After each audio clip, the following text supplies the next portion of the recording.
ಬೈಂದೂರಿನ ಸಿರೂರಿನಲ್ಲಿ ದೋಣಿ ದುರಂತ ಸ್ಥಳಕ್ಕೆ ತಹಶೀಲ್ದಾರ್ ಅವರನ್ನು ಹೊರತುಪಡಿಸಿ ಸಚಿವರು ಮತ್ತು ಇತರ ಅಧಿಕಾರಿಗಳು ಬಾರದೇ ಇರುವುದನ್ನು ಖಂಡಿಸಿ ಇಂದು ಬೈಂದೂರು ತಾಲೂಕು ಕಚೇರಿಯಲ್ಲಿ ಮೀನುಗಾರರು ಬೃಹತ್ ಪ್ರತಿಭಟನೆ ನಡೆಸಿದರು.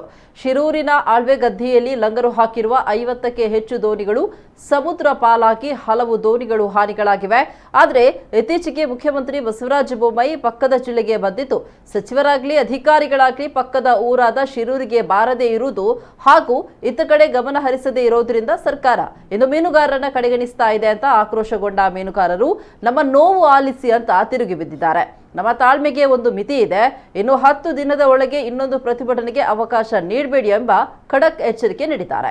ಬೈಂದೂರು ತಾಲೂಕು ತಹಶೀಲ್ದಾರ್ ಕಿರಣ್ ಗೋರಯ್ಯ ಮೂಲಕ ಮನವಿ ನೀಡಿದರು.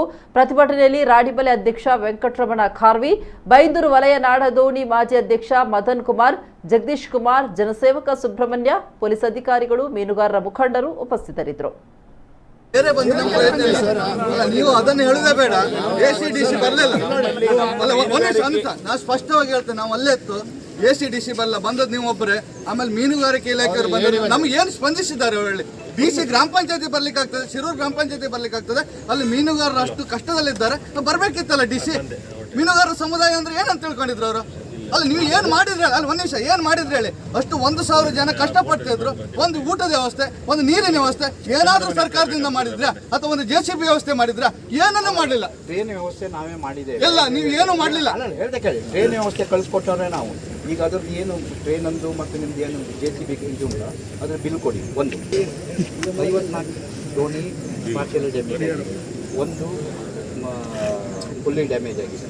ಆಮೇಲೆ 64 ಜನರದ್ದು ಬಲೆ ಇದಾಗಿದೆ. ಅದು ರಿಪೋರ್ಟ್ ನಮಗೆ ಕೊಟ್ಟಿದ್ದಾರೆ ಇದಾಗಿದೆ.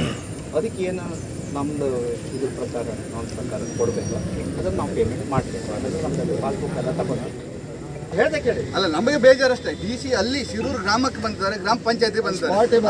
ಆ ಮೂಮೆಂಟ್ ಅಲ್ಲಿ ನೀವು ಒಂದು 2 ಹಿಟಾಚಿ ನೀವು ಇದು ಮಾಡಿದ್ರೆ ಇನ್ನೂ 2 ದೋಣಿಯನ್ನು ನಾವು ಬಚಾಯಿಸಬಹುದಿತ್ತು. ಪ್ರಕೃತಿ ವಿಕೋಪ ಆದಾಗ ಎಲ್ಲ ಕಡೆ ಬಂದು ಅಲ್ಲೇ ಸ್ಪಾಟಲ್ಲಿ ಚೆಕ್ ವಿತರಣೆ ಮಾಡ್ತಾರೆ.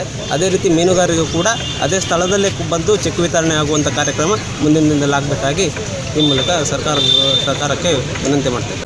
ಅಲ್ಲ, ಬೇರೆ ಬಂದಿನ ಪ್ರಯತ್ನ ಇಲ್ಲ.